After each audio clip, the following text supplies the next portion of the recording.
to the bunker.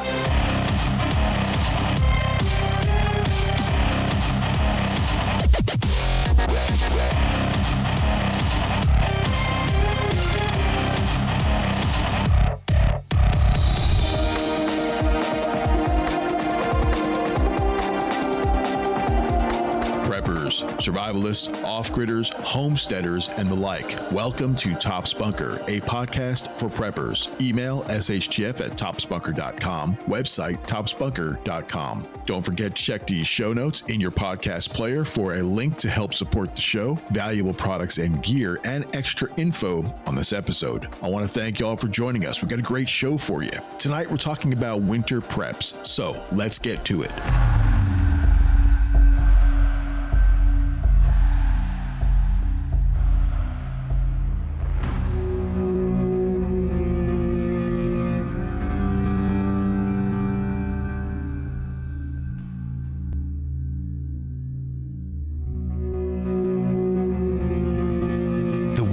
Turned, its voice is sharp and thin. It cuts through bone and hums beneath the skin. The warmth of summer fades from earth and breath and whispers low the ancient song of death. Old trees stand bare, their crowns a mournful sight, their roots clenched deep against the coming night. Grey fields lie still beneath the ghostly mist, each blade of grass by winter's mouth now kissed. Clear rivers slow beneath a fragile glaze as sun retreats behind its shrouded haze. The air grows tight, the world begins to rest, and every heart is weighed and every breast. For winter comes to test what we have sown, to strip away the weak till strength is known. No mercy lives within its frozen art. It carves the truth into the human heart. Now fires are lit in cabins lined with pine, and hands grow rough where sweat and labor twine. The shelves are full, the wood is stacked and cured, the mind is calm, for hardship is endured. The storm will come, the shutters creak and bow, but still we stand, unshaken even now. For those who live prepared have naught to fear. The cold may bite, but cannot enter here. Those lonely nights will stretch the soul to thread, and dreams of spring may haunt the weary head. Yet in that hush, a certain peace is found, when all the world lies buried underground. O winter, cruel and pure, your gift is clear, to show the truth of what remains sincere. You strip the noise, the clutter, and the pride, till only what is real survives inside. And when your grip at last begins to fade, when dawn returns to kiss what you have made, we'll see the land reborn in brighter hue, the earth made honest, strong and clean and true. So let the frost adorn the silent eaves, let stars burn sharp above the ghostly leaves. For in the stillness, when the wind grows thin, the wise prepare and find their strength within. My prepper brothers and sisters too, and all our faithful listeners true, winter is coming, let it come by God. We are the ready, we are the odd.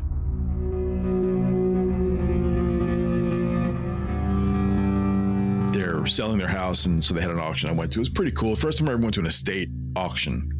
I've been to plenty of other ones. Oh yeah, there was a lot of good stuff. I picked up a brush hog.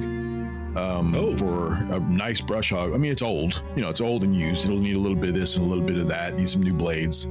All in all, it works. It's a nice machine, and it's these things are thousands of dollars new.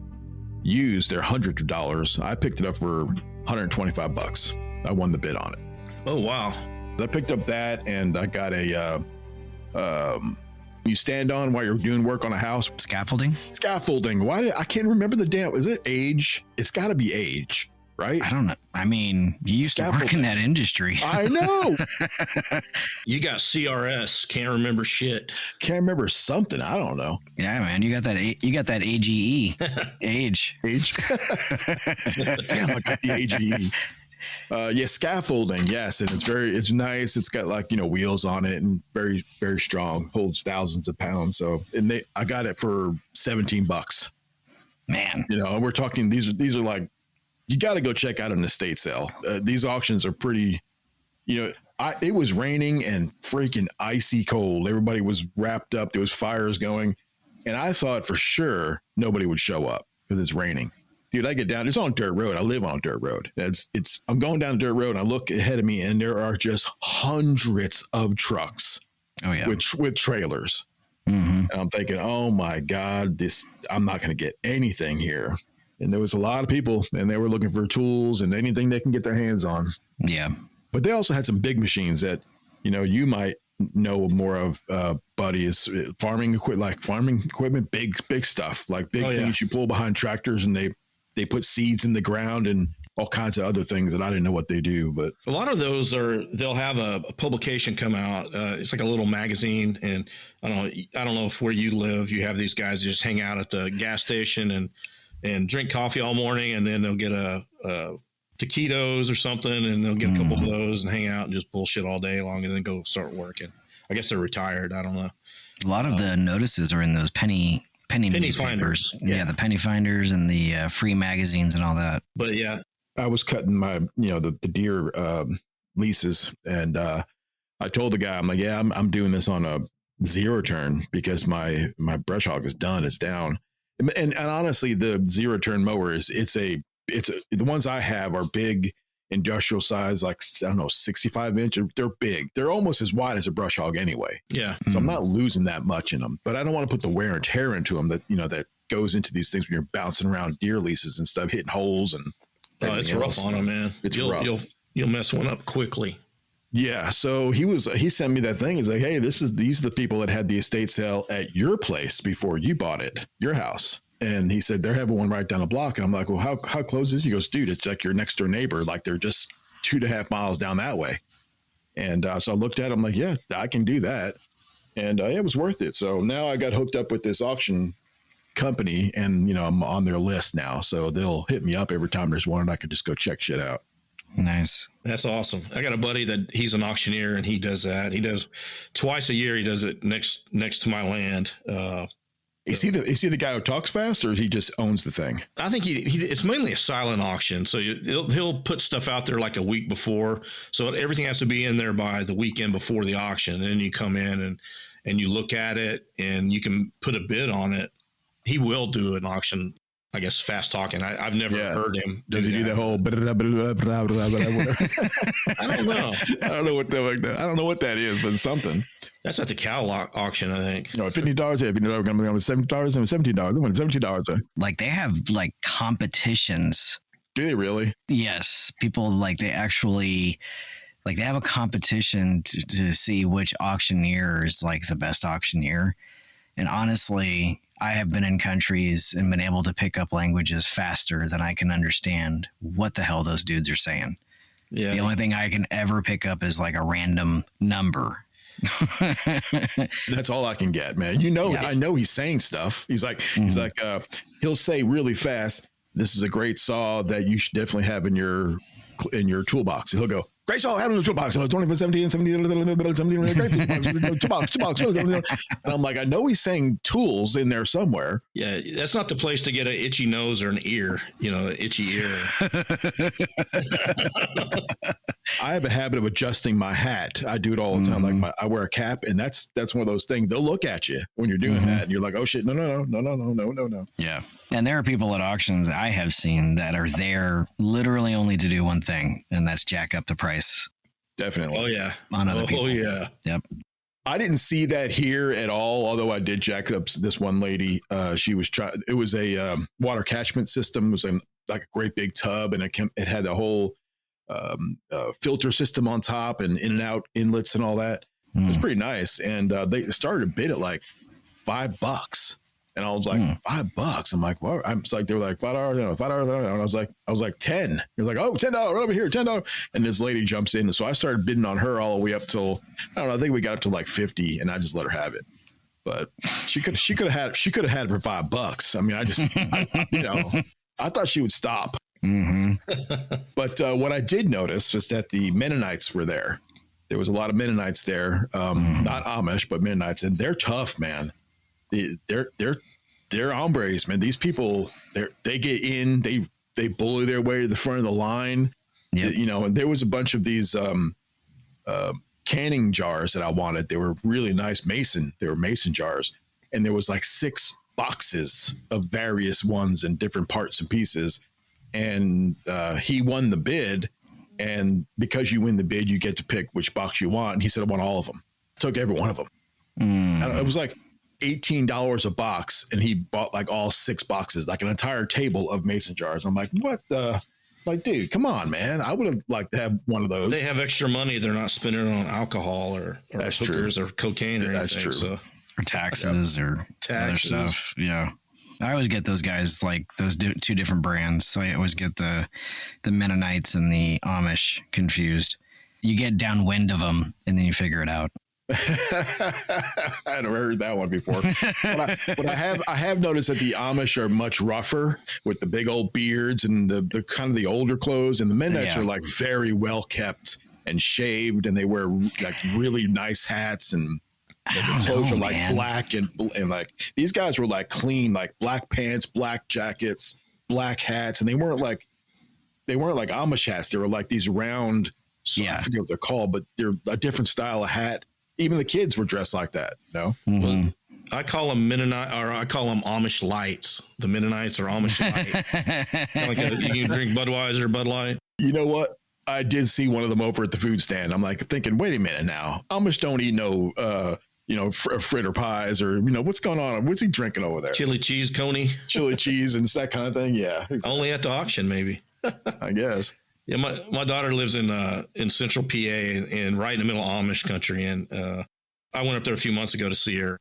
Got to go through the country and stuff. It was very interesting. I love Pennsylvania Amish. I absolutely love them. I've been there many, many times, and I love it. It's such a cool environment to be in. Yeah, the adults are cool, but those kids are feral, man. I don't know about the kids, but I mean, the adults, they make good stuff. Oh yeah, definitely. Furniture, food, all that, everything's really good. I was just going to say, I don't think I want to go back next summer and spend a little more time up there to actually go through. There's little Amish towns. There's one called Intercourse. Really?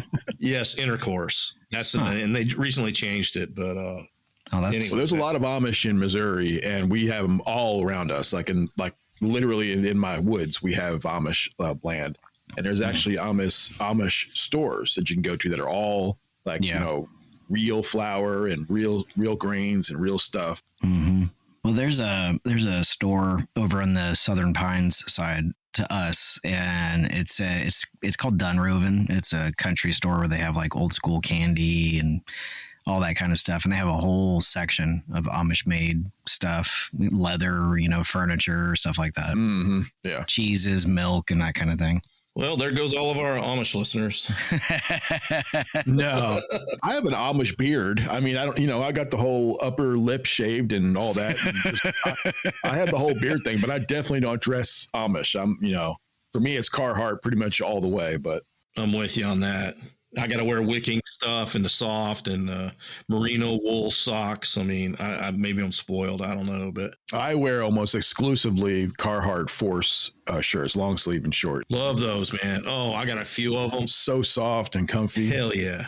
But then you're talking $30 a pop though, Yeah. I don't wear t-shirts that have logos or any print on them when I'm working out or running, or even like road marching, because that material sits on your chest and just rubs.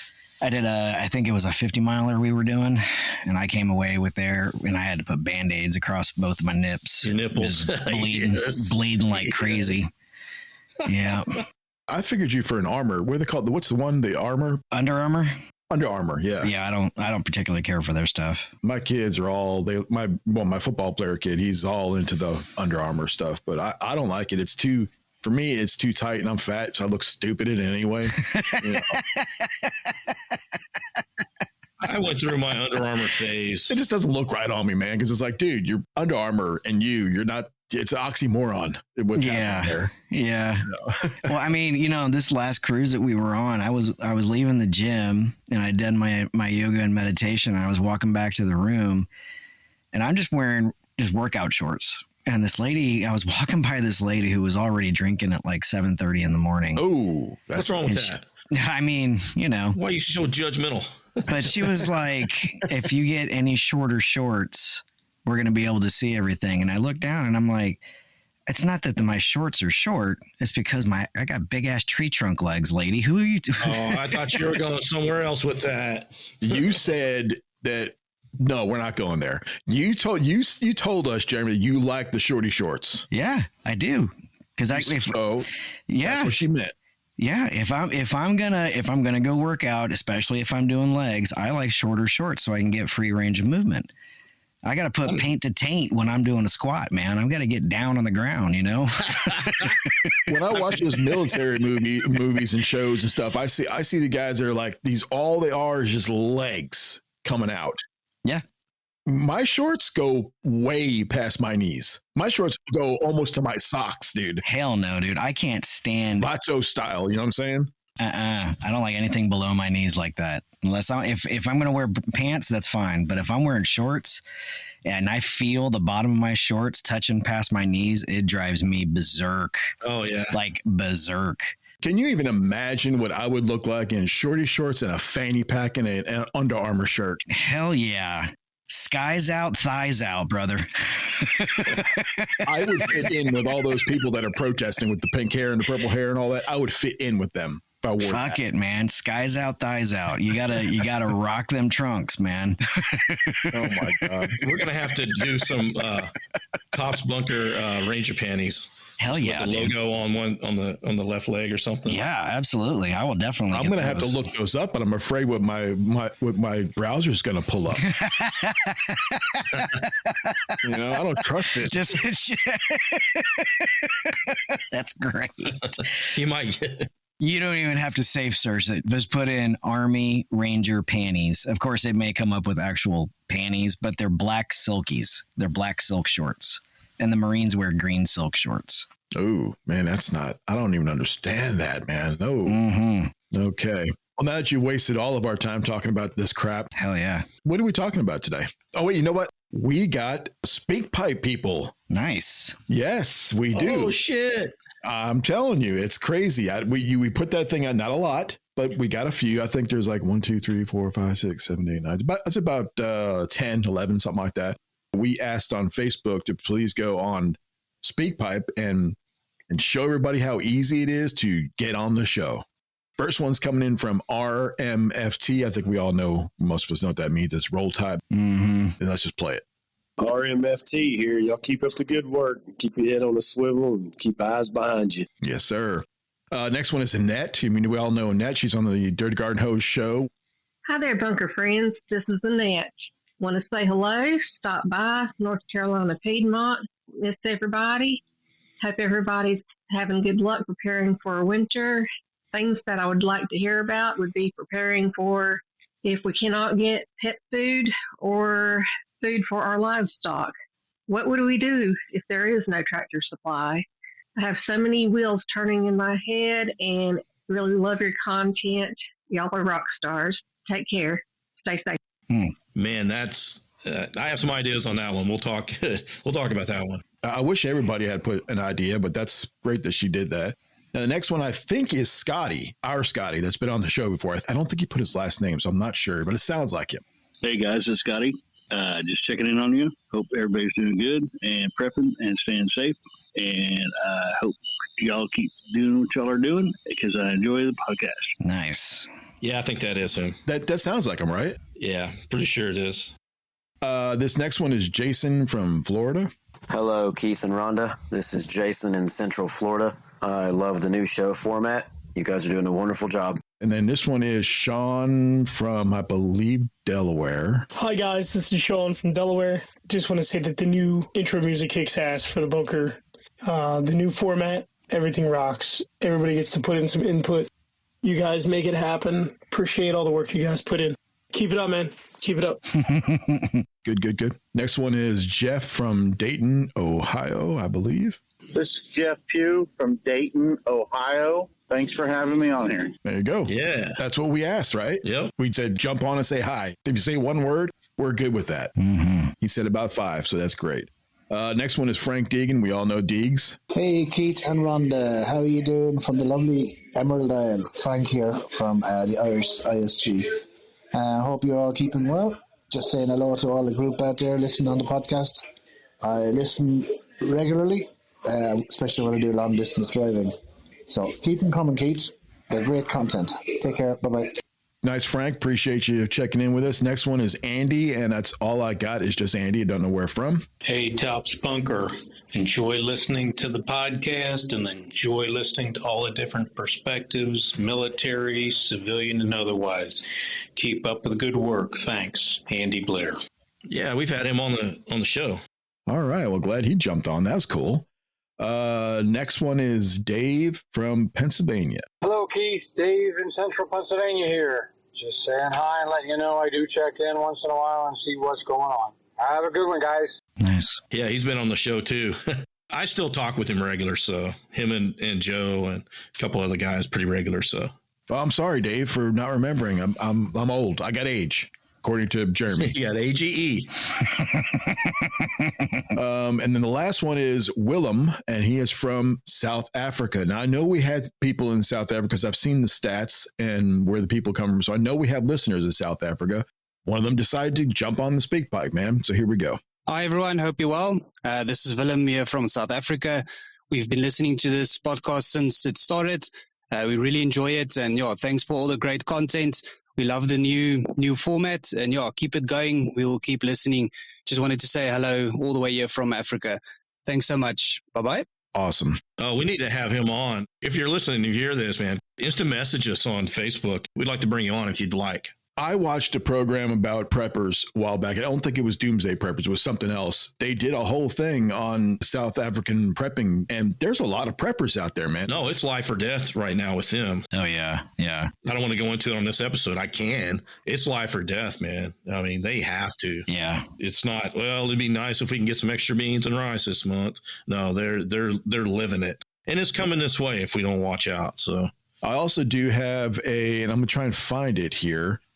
We got a fan mail that came in from Glencoe, Oklahoma. Is that someplace you're from? No, I know where it is, though. You know where it's at? Okay. It says, I'm 57 years old, hunted probably 50 of those years, and listening to number 216, that was Jeremy's hunting episode, was something I really enjoyed. Things I've been trying to teach my kids since they were old enough to understand what we're talking about. From central Oklahoma, I've worked all over Oklahoma and Texas oil fields and renewable energy for the last 8 years away from home. Can be challenging, but I really appreciate what your podcast has covered. Longtime listener and love your content. Just joined the Facebook group today. Nice. I'm glad people are, reaching out. Well, I think it's pretty cool that people were able to revive that SpeakPipe platform because we haven't heard anybody on SpeakPipe in, I don't know, like a while. Oh, yeah. Actually, I'm looking right now. It looks like before this, our very last SpeakPipe was from Frank Deegan. I was going to say. Over a year ago. Wow. I'll be honest, I don't know how to do it. I see it on the website. I guess I ought to try it out sometime. Well, when I first started listening to you guys, I actually left a SpeakPipe. Did you really? Mm-hmm. Yeah, it was a while back. It's simple, man. Your browser, you put in your phone, or your phone's probably the best place to do it. You put in SpeakPipe, that's SpeakPipe, just like it sounds, speakpipe.com/tops. Mm-hmm. And immediately on the screen, you'll see a button that says record. Now, you can put in your name, or you can put in no name. You can leave your email or not. None of these people, actually, a few of them did. 1, 2, 3, looks like about 5 of those. Actually, everybody except for Jeff put their emails on there so we can get back with them if we wanted to. And that's a good way for us to get a hold of Willem and see if he wants to come on the show. His email's on here. But you have that choice. You could put your name or not. You put your email or not. Maybe I'll figure out how to do it. Way too easy. So bring us in. Jeremy, with what we're going to be doing tonight. Well, I mean, it's getting cold. It's getting nasty. And as we all know, winter is coming. Winter is coming. Winter is coming. Winter is coming. Winter is coming. Winter is coming. Winter is coming. Winter is coming. Winter is coming.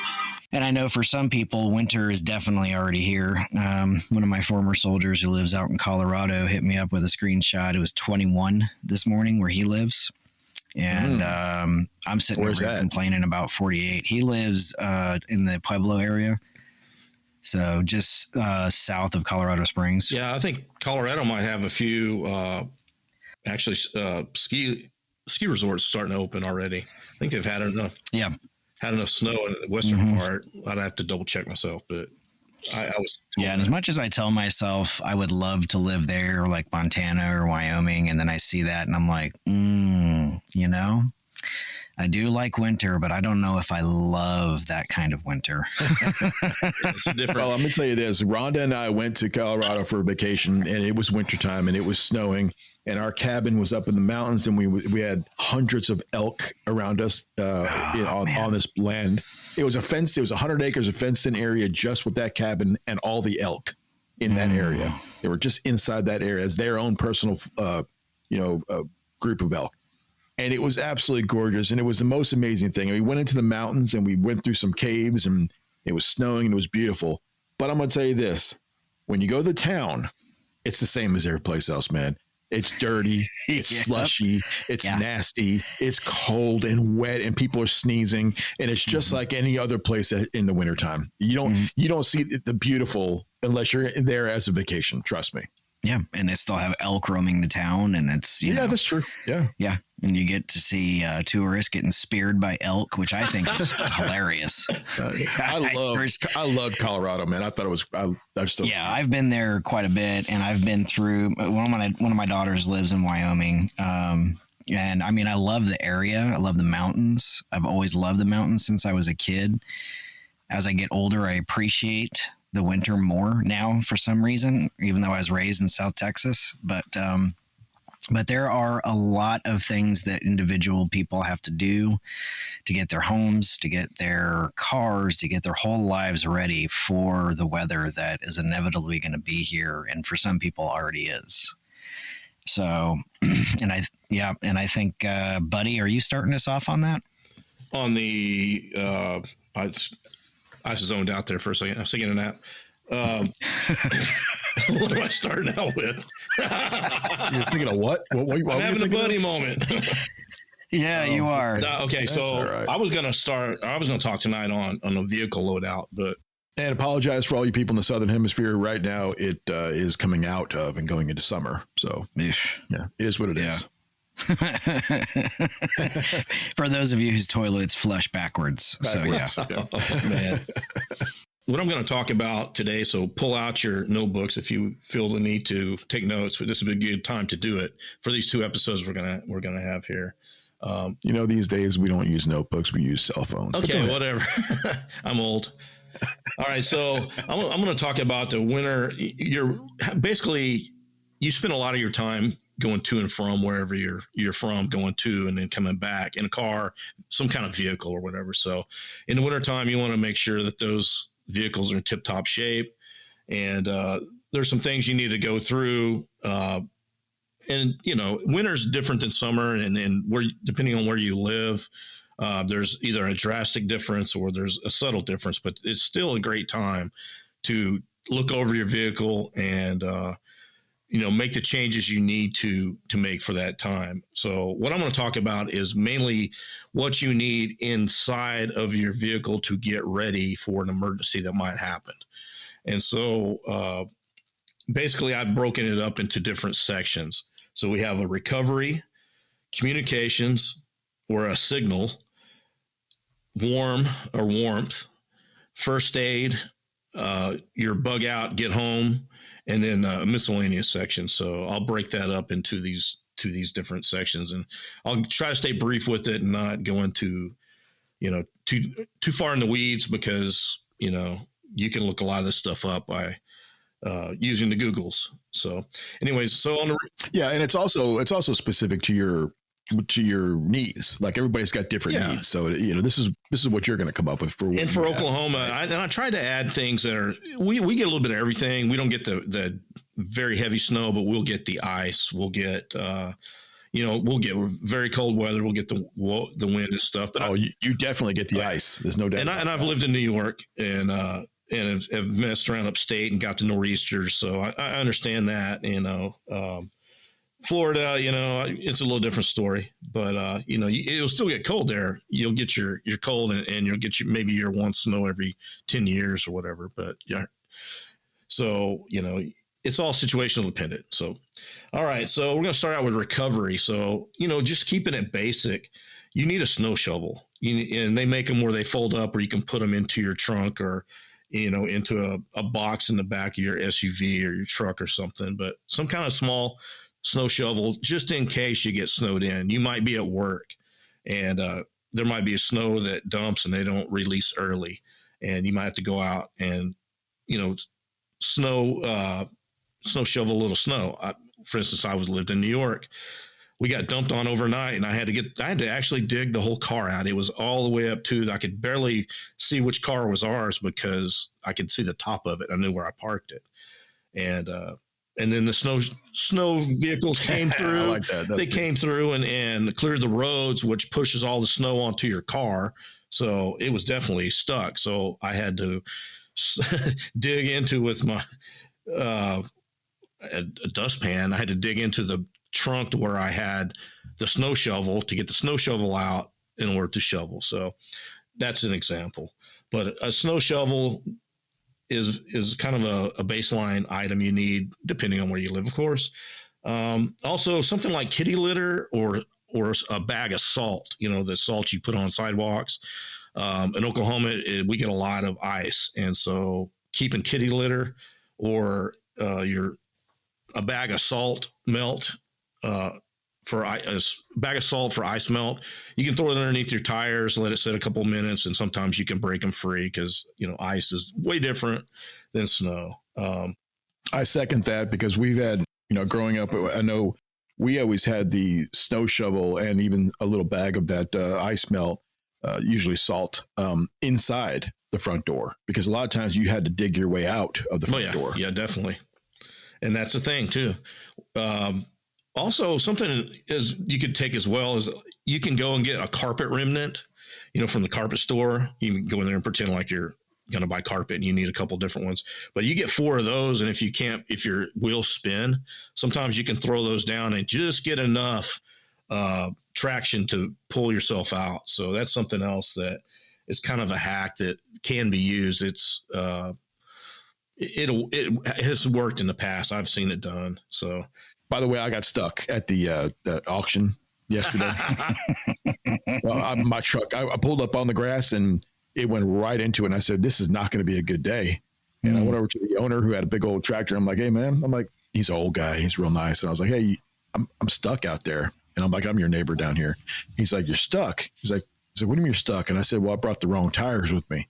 He goes, you bring them city slicker tires? I said, actually, I did. I said, I had really nice all-terrain tires, but, living for a year in Kansas City with those rotten roads, they just ruined them. He goes, Kansas City's got the worst roads, don't they? I said, yeah. He goes, I'll get you out. Don't worry about it. Nice. Dude, that's like the worst place to get stuck, is surrounded by a bunch of other trucks. Well, it's the best and the worst. It might hurt your ego a little bit, but you got everything you need there. Yeah, exactly. They're like, you're a dumbass. I'm like, dude, what? I mean, this is what I got. It's all I have, right? Come on. Now, is your truck 4-wheel drive?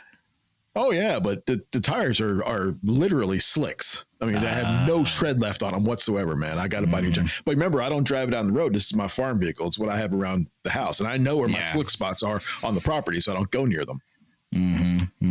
Sorry to cut you off, man. No, that's a perfect segue for the recovery strap that you should be bringing.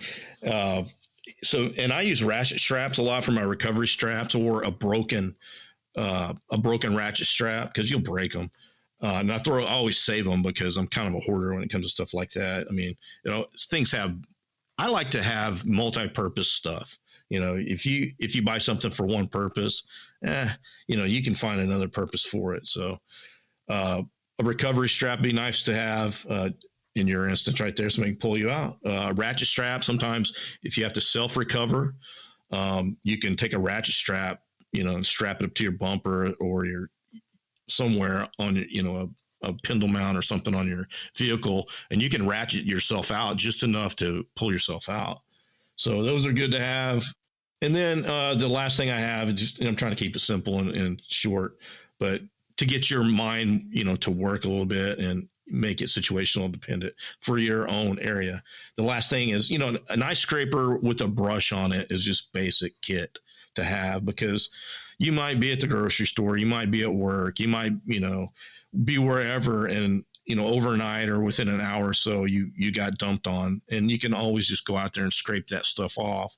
I don't really, and brush it off if it's snow, it's just something to have it that's in your vehicle. Most people have it anyways, but you have to, the people that don't, you'd be surprised how many people don't have this stuff. Yeah. And then you're out there with your nice leather jacket that you just got for Christmas, and you're trying to wipe off these nasty windshields with your $300 leather jacket. Me, I dress like crap anyway, so I'll just use anything I got. But yeah, you can't use CD cases anymore because nobody has CDs. I mean, you remember those days, dude? Yes, I used to use them too. That's right. Shit, which one am I going to sacrifice now? Is it going to be the Beastie Boys, or is it going to be Drunk Hit Murphys? Pearl Jam. That's right. And never, ever, ever, ever put boiling water on your windshield. You may think that this is a good idea to melt the ice. Do not do it. Yeah. I was going to say that. Don't. I'm not even going to tell on myself there. But are you saying you may or may not have done that? I've seen it happen. Could have been ex-wife too. Anyways, so communication and signals, the next one. If you do get stuck somewhere, you fall off. And we had the episode, and it slips me what number it was, the last year episode where we had the scenario-based episode where Buddy got into the snow and got stuck, and Buddy, the prepper guy. So you need a way of signaling, just in case you got out, depending on where you're at. So here's some things that you can use for signaling help. Okay. So emergency flares, you can actually buy them on Amazon. You can buy emergency flares, believe it or not. Easy to use. You just sometimes, depending on what you get, if it's an actual flare or even glow sticks, really easy to use maneuver, read the directions, and open them up, take them out as far as you can away to, on the road to get people to stop. Because if you went off the road for whatever reason, you don't want them coming up on top of you. So take them out as far away as you can. Well, I will say about your glow sticks or chem lights, as we call them. You do need to keep those in a stable environment, temperature wise. Because if you, like, I had a bunch out in my garage. I think the grandkids wanted to play with them, and I went to go pop a couple of them. They were not good. The expiration date and everything, you got to watch, because it's sialume, I think is how you say the chemical that's in there. It's like two chemicals that mix together, and it makes the light, but they do break down. The actual chemical. Good to know, man. Well, I have cases of them because we used to sell them in the kits back when we were OGGX, Off Grid Texas. So I've got cases of them, but I guess I should go through there. I mean, each one is individually wrapped in a special, these aren't like the play ones. The ones that we got were actual emergency, ones. But I'll have to check that and see if the dates are right. I'll get back to you on that. Yeah, you definitely need to pop a few and check them out and make sure they still work, because Jeremy is right. They have a shelf life, and then we got cases of them when I was in the military. We got cases of them in Afghanistan, and we ended up throwing cases of them away because they had expired, So moving right along, so every big box store sells like an emergency signaling kit that has the triangle. They'll have flares in them. Sometimes they'll have different things for signal, but they're easy to get, $30. And I'm a fan of those now because they have the super bright LED ones where they're not fire I'm a fan of those. They're bright, man. And they got some of them have the little I call them hockey pucks, but they're like the size of a hockey puck, and they're usually orange or fluorescent yellow. And they have different light patterns where they flash, the IR strobe. There's a wheel, there's a wheel, they have different patterns to where you can just put those on the road, roll them. Even if you can't get out of your car, you can throw them out the window and try to get them as far up on the road. And it'll make a beacon it'll flash light. So in different patterns, whatever you set up for a signal, and they're fairly cheap. You can buy 6 for like, I don't know, $15, $20 on Amazon. So it's just an SOS beacon is all it is. So it might be something good. They're small enough to where they don't take a lot of room up. They run on batteries. And some of them you can get them that you self-charge them, but I wouldn't advise that. And just put them in your vehicle, and if you need them, you need them. The next one would be some kind of radio, like an emergency radio, something with FM, AM. Your Baofeng radios have AM or have FM on there where you can hear and get weather, and maybe get some kind of news off the FM channel. Just something that you can have a blizzard might be coming in, and you might have to either decide whether to hoof it or to and see if you can make it to safety, or batten down the hatches and stay where you're at. So it's good to have information. Something like a Baofeng radio will have the FM channel, NOAA weather radios, different NOAA weather channels that you can get, and you're going to have to know how to use them and how to find them, and which there's several videos out there on the internet that has those. So something nice to have, but something to get yourself information. And sometimes your phone isn't going to work. So just keep that in mind. Also with the Baofeng radio, you can, switch to different channels, and you can turn to scan and see if somebody's talking on a channel. And if you can hear them, they might be able to hear you, and you might be able to get on there and say, "Hey, listen, I'm in an accident," and go from there. A flashlight's good to have. A flashlight with a strobe feature is even better, but a flashlight would be good just in case you have to signal somebody. Also a reflective vest, something that, or maybe an VF-17 panel for the military people out there, something that you can signal that you need help. And if you're driving down a snow-packed road and you see a VF-17 panel or a strobe or a reflective gear, you're going to take note of that, because that's not normal. You know what I mean? Especially if it's laying on top of a snowbank. So maybe you can take that thing and attach it to a branch and just wave it in the air when a car comes by. Yeah, you can. There's a lot of different ways to signal, but you're trying to, you're trying to get help. You're trying to what's what I'm looking for here. You're trying to get attention to yourself from other people. So, stuff like that. And also the last thing I want to talk about with communication things, an emergency whistle. Emergency whistle sometimes, if you say you threw a flare and you're down in a snowbank, well, then if you have a whistle, you can whistle to people, they're yelling at you. And some areas, if you get in a wadi or a holler or something where it echoes a lot, they're not going to be able to really tell where you're at because voices carry. But a whistle will a lot of times direct people and hone in on you. And I don't know the actual reasons why, but for whatever reason, whistles are more, it's more of a beacon of where you are. So, all right. So the next thing is warmth. So you're going to need something to warm up with. So I highly suggest that you have an emergency blanket with you. The little space blankets take no space at all. You can wrap up like a taco in them. We've talked about that before.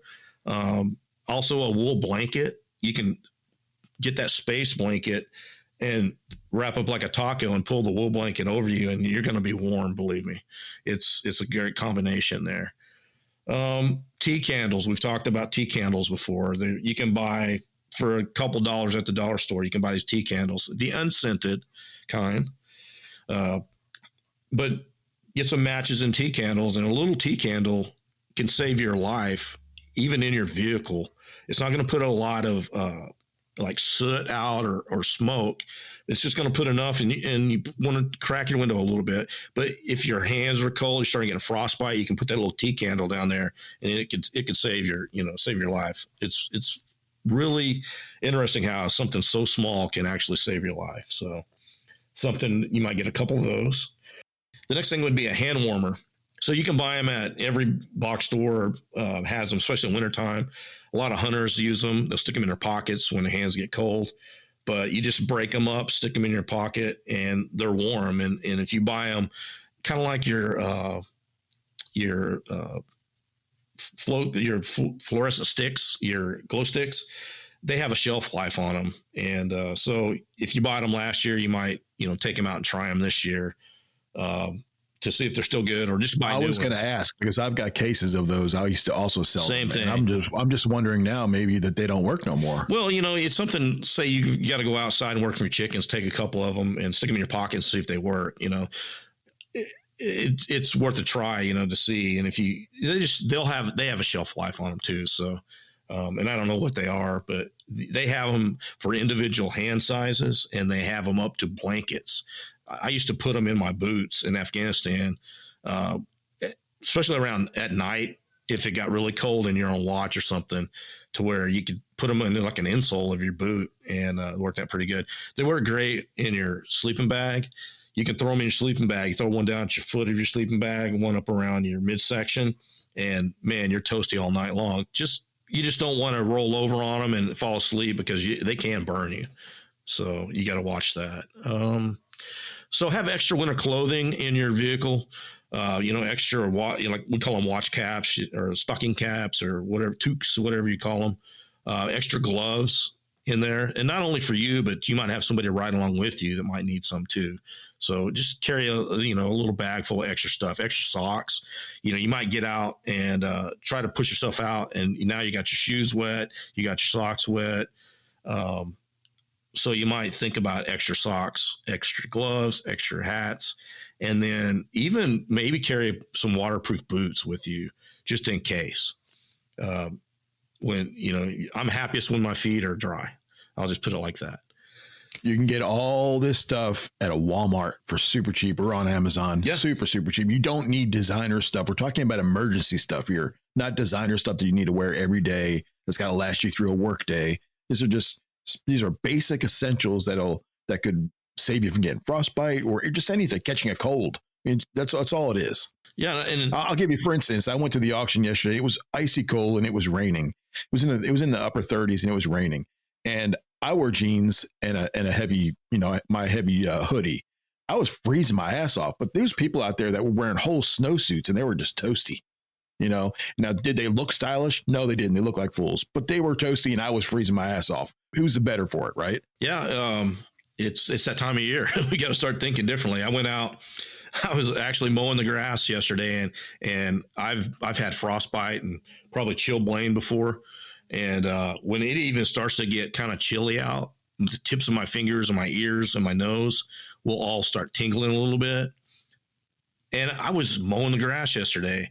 The grass is still growing here, and it just got a little bit cold, and a little bit of that north wind came, and I felt it. So it definitely woke me up a tad. But all right, well, going back to, I'll finish off with food and water. You need to have food and water with you at all times. Calories are heat.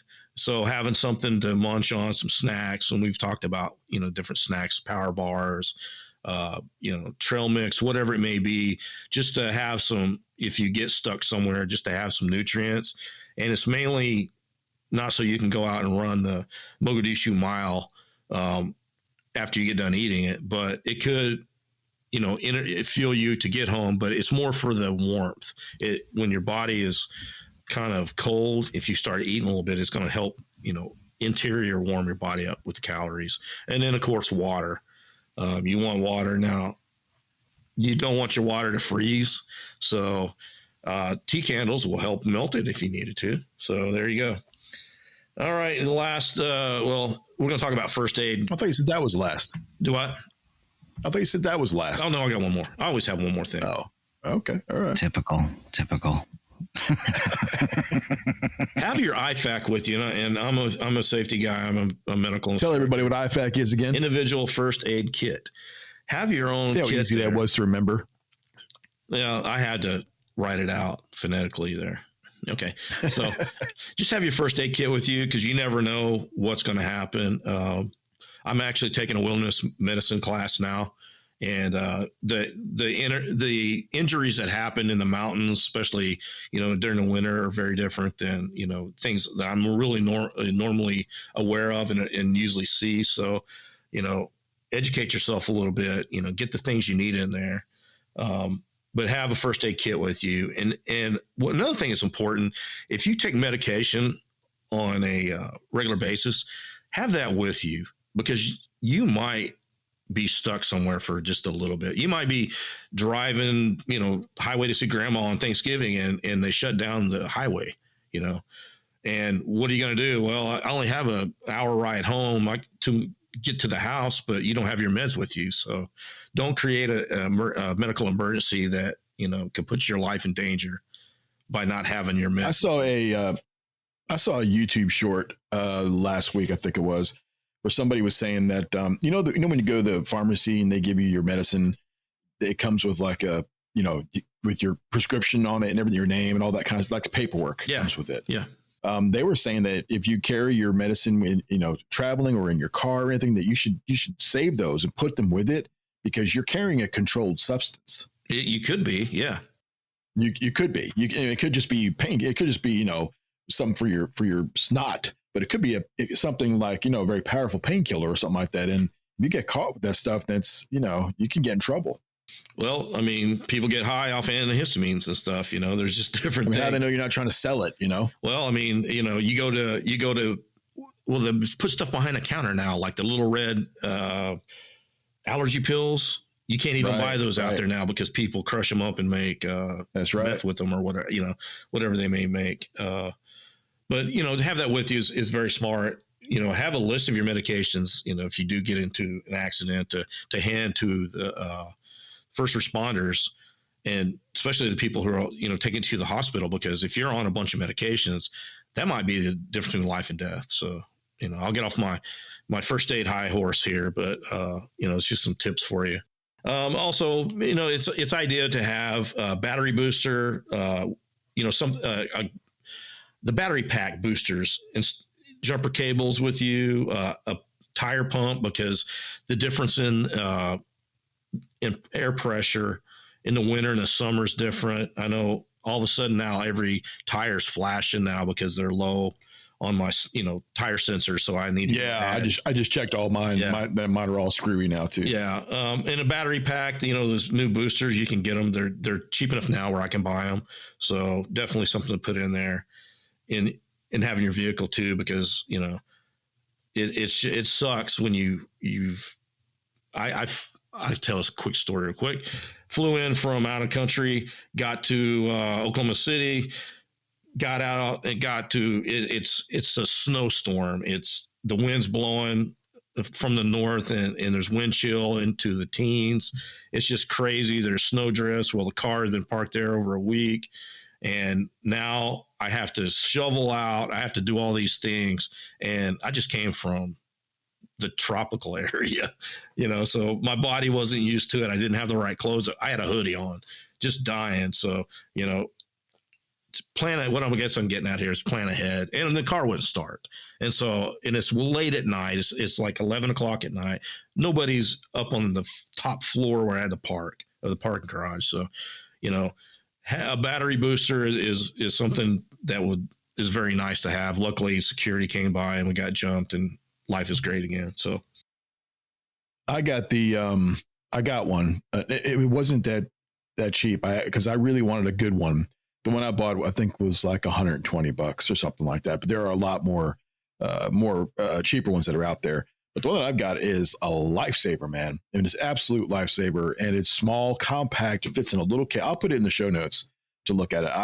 I think it's more expensive than most people would need. But for my homestead, I use it to start my tractor. I mean, I had a bad battery in my truck for the longest time, but it would still run. So I didn't want to put a brand new battery in yet. So I just carried that thing around me. And if I ever had a problem with it, I popped those things on there. My truck started right up. Yeah. I'm sold on them now. Yeah. It's really sold on them. I mean, they're really good, and you can pick them up for really inexpensive. Like I said, the one I got was like 120, and it's worth every single dollar. It is paid for itself over and over again. Now you got the pump and the battery booster combo. It has the pump. I've never used the pump because I also have a separate one that's for a pump. Yeah. That's great information, man. Jeremy, did you want to talk about some of your stuff, or do you want to throw it on another episode? Or well, I'm going to do it pretty quickly. It's about engines and RVs. Engines, real quick. I'll cover it. We all know that engines need gasoline, and we all know that gasoline, to include diesel, is a biological liquid, and that liquid will break down over time. And we got to make sure that, one, your vehicles are topped off more than, I would say, half. If you can, I would say keep your vehicle at all times more than half full. And if you have things like your generators, you got to start your generator regularly. And if you don't, what you need to do, and this is for all of your engines, this is for every single kind of engine that you have that is not run regularly, you need to stabilize that fuel. So you don't want the fuel breaking down inside of the engine, inside of the fuel lines, because it turns into this kind of gelatinous sort of mess, like a slime. It starts to oxidize, it starts to leach out other chemicals, and it will ruin an engine over time.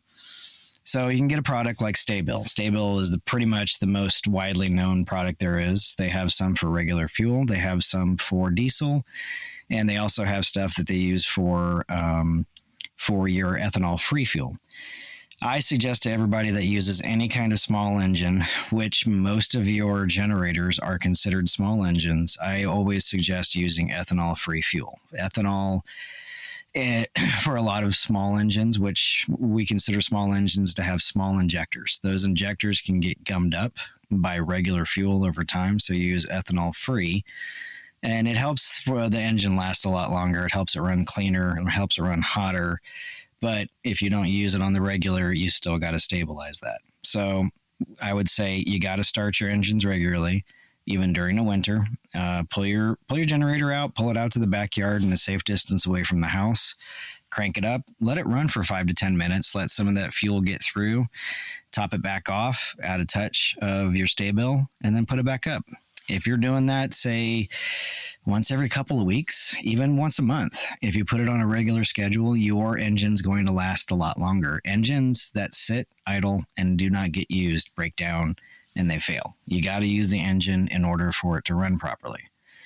And I know that a lot of people, to include myself, we have RVs. Some people actually have their RV worked into their emergency plan. You got a whole other house that you can haul if your vehicle works during an emergency situation. And you also have to prep that thing for the winter. Most RVs are not super well insulated. So you got to get in there and you have to be able to remove all of the water out of your system. And you can do that by draining it, making sure your gray tank is empty, making sure your black tank is empty. And for some people like me, what I do is I have a small attachment. I connect it to the inlet valve and I turn my air compressor down to about 5 to 7 pounds. And I actually inject air into my water system and actually force out any air that's built up, water that's built up. You can do that, or you can actually use RV antifreeze. You have to use a significant amount to be able to replace any water that might be in your line with the RV fluid. And you may have seen it before. It's like a bright pink. Sometimes it's a bright blue color. But basically all you're doing is you're dumping it into the sinks and you're dumping it into your water inlet to be able to replace the space in your water lines if you do not get all the liquid out of there. Oh, wow. So, yeah. I didn't know that. Okay. It's expansive because, I mean, like my RV that we have, it's a fifth wheel. It's technically 4-season rated, but I always winterize it because we're not traveling that much during the winter using it because I mean, even though we have, the further west you go, ice, dry weight, my fifth wheel weighs 17,000 pounds. If I catch a snowdrift or an ice flat, I'm in with that thing. Oh, man. Go ahead and Devastating. go ahead and call that call that my last episode. Throw out your glow sticks. Yeah, go out my glow sticks. But we just don't use it that much during the winter. So you create a checklist, you go through. And I just basically go from the back all the way up to the front. And the back for us is we have a garage in ours. So I start closing up windows. I start making sure that they're sealed off, and you kind of go forward through the whole thing. And then one of the last things that I do is I make sure that I expunge any water that has built up in the lines by using that compressor. And I just force all of the air into the water line to, get rid of all of it. It's just a process, but you got to do it. Taking care of your engines and your vehicles and any of the stuff that you use that, requires fuel, it's really not that difficult, but you have to remind yourself to do it because a lot of people, they don't really take into consideration just how quickly gasoline nowadays breaks down. That corn crap that they put in there, the ethanol, it destroys gasoline in a very, very short amount of time. And just to prove to yourself, if you were to take a just brand new fresh gas from the pump, fill up a jar and just set it and put the lid on it and just set it to the side, watch how quickly it goes from clear to dark, like you can't see through it, and it's usually less than 2 weeks. Somehow water gets into it. Somehow, I'm not sure what the process is. There's some kind of a chemistry of some sort. That is because of the biofuels that they're using now. So the ethanol comes from corn, and corn is it's a plant. The plant itself, generally, if you really think about what plants are, they're just colored water. I mean, think about it. If you bite into a thing of lettuce, it feels like you're drinking water. It's because it's just green water. That's what I've got as far as small engines, regular engines, and stuff like that. And these are things really, they're not wazoo stuff. This is not new. This is actually this has been going around for, a long, long time. It's just, there's a lot of people I think that don't really, they think about fuel, or they think about, food, they think about water, they think about power, they think about how am I going to cook if the power goes out and all those things. Well, if it got bad enough and you actually needed to leave and you go out to go start your car and it doesn't start, well, what are you going to do then? Where are you going to go? You're stuck. And just preventative maintenance in itself, especially going into the winter, will make your vehicles last a lot longer. Well, I like to use the time change to set certain things in motion, and when the time changes, I'll use that to go out and service generators and smoke alarms. Change batteries if we still have the batteries in them. Some of them do, some of them don't. Some of them are hardwired or whatever. But I mean, there's certain things in the prepping world and in just everyday life that it'll trigger. Just by the time change. And if they take that time change away from me, I don't know what I'm going to do. I'll be lost. Well, I mean, you bring up smoke detectors, and that's actually a really good point to bring up. People think about smoke detectors. What they also should be thinking about is to detect gas. Oh yeah. The carbon. Because, or carbon monoxide is a silent killer. You don't know it's there. It doesn't smell like anything. You're not going to even know it. You're going to go from, man, that's warm, to dead. That's literally what it's like. If you don't have proper ventilation and you're around those kinds of fumes, you're not going to know why all of a sudden you're feeling sleepy and you feel a little bit loopy and I need to lay down and take a nap. That's the kind of crap that you hear about, on, special victims units. Why are these people blue or why are they pink? Well, that's because they all died from carbon monoxide poisoning. You brought up a great point on that dual gasoline, propane, generators, because, I'm actually going to look into that now. That was a good point because, a lot of hook people up a tank, like a propane tank that you'd normally hook up to your grill to it. Yeah. Oh, yeah. Okay. And then a lot of people heat their homes with propane tanks and stuff yeah, they're very large, but yeah, it's a great, how can I say this without saying it? If you have those kind of means of, like my dad used to have a propane tank in the back of the truck, back in, I think it was the 70s. And he would run gasoline, and sometimes he'd run propane. He just flipped the switch. I mean, it's kind of crazy, but we used to do things like that. But there's a lot of propane tanks out in the rural areas because that's how they heat their homes. That's my house. My house is propane. Yeah, and you're cooking with it and doing all kinds of things with it. So heating, your hot water comes out of it. So, that's a great point. You got the light bulb going. Well, when you come down to the smoke detector thing, you were talking about time change, and that's a great way of calendarizing yourself, scheduling yourself each year, twice a year to do some of the things that you would normally forget to do. But the smoke detector thing is, for us, we just bought duals. And I think everybody should just buy a dual smoke detector. That means it detects smoke and it detects carbon monoxide. Because even if you don't have a house that has gas, you have a car that produces carbon monoxide, and you might have a garage, and you might have a leak in your door between your garage and your house, and carbon monoxide might be getting in there. There's all different types of things you can think about. So why not? I used to sell them. I used to tell people all the time, it's only a couple of dollars more for a dual. Just get the dual. It'll run. Yeah. It'll look for both. And it's hardwired into your home. And I'll talk about this when I do mine, but hardwired into your home, you still got to have a battery backup, because when your power goes out, you need to have something running those smoke detectors. Smoke detectors save lives. They do. Mm-hmm. Yep. And then you get that incessant chirp. Oh, God. And fulfill every stereotype. Well, and a lot of people don't know that there's a 10-hour what do you call it? There's a button on there that will turn the chirp off for 10 hours. So if in the middle of the night it's chirping and you don't want to change the battery out, you want to go to sleep, you just take your broom handle and press the button and hold it down.